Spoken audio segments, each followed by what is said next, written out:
All right, so what we're going to do to fix this problem of the intermittent contact causing meltdowns. As you can see here, get my pointer. As you can see here, I have shaved down this much right to that socket where this insulator fits in. I'll be able to take a nice thin wire, bring it up, it'll still have slack, and come around to our decoder that way. Same over here. I'll clean this part up in a little while, but I want to show you what we're going to do. Okay, so if you were going to do this and you didn't have a milling machine, this one you can do in a drill press. We're going to be using a 2-flute mill, and we are plunging. Instead of like shaving it in with a 4-flute, we're going to use a 2-flute, and we're going to go straight down. And so here's a box that I got on Amazon with 6 2-flute bits in it, and generally they will fit in my Harbor Freight Central Machinery 5-speed drill press. It's like the smallest one they got, and these are not expensive. And if you haven't done it before, get the cheapest possible set you can get and experiment. You don't need the best stuff until you have an idea of what they do, but I'm going to show you what they do. And they are used for plunging. And in a milling machine or in a drill press, you also use them to bore holes. Like in the lathe, when we bore holes, we can bore a hole with this. All right, so let's go ahead and first let's take a little air tool oil. Let's back him up. Okay, this does not really get hot, so I'm not using like the drill chill or anything on. I'm not using a really cold fluid. Just plain old air tool oil for this zinc alloy is good to go. Just put a little bit on there, and then I lock it in. Get it down there. I have scribed a little line with my scribing pencil so that I know where this should go. And that's looking pretty close. We're going to get him down there. See? Yep, that's the spot. Okay, so let's go ahead and wind him up. I'm probably doing this at way too high a speed, but it definitely works this way. Let's plunge number 1. Cuts through it just like butter.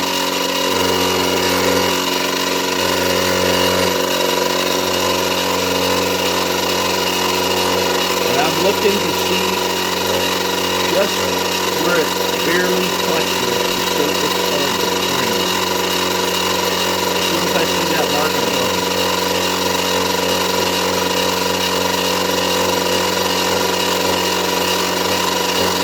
There it is.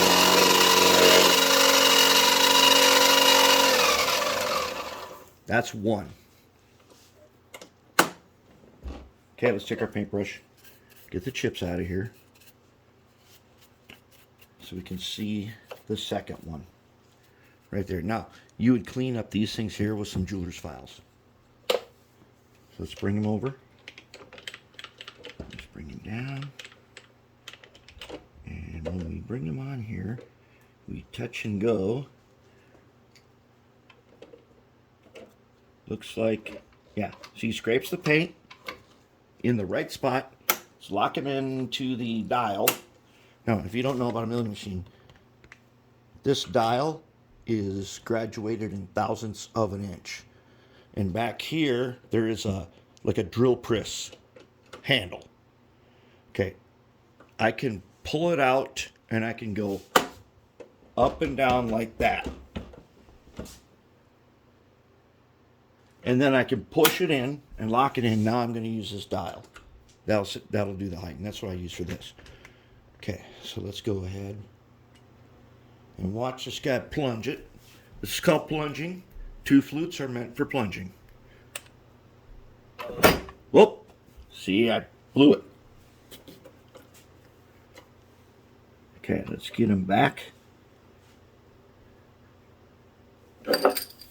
I don't want to crank him too hard in the vise, or I will bend the frame.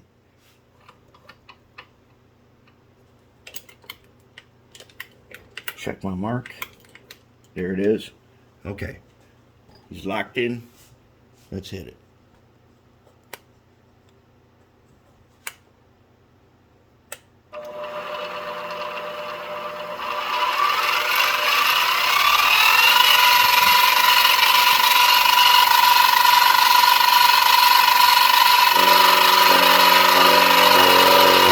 You get those jumps when you are already on the piece.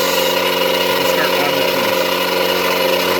You want to start just above it and come down in the right speed. And one of you guys mentioned about putting a piece of paper on it to find the right spot, and that's one of the things I'm going to start doing.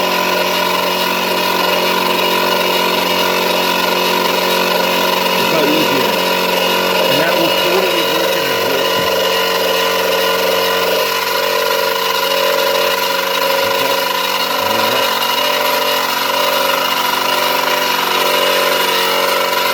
I could just unlock it. Pull them up. Okay, let's take a look at them. First, let's get these chips. And there's going to be a bunch of, because this is zinc and it's gummy. It's a zinc alloy. It's really gummy. Oh yeah, I've changed it to red, by the way. I like the yellow, but it wasn't cool enough.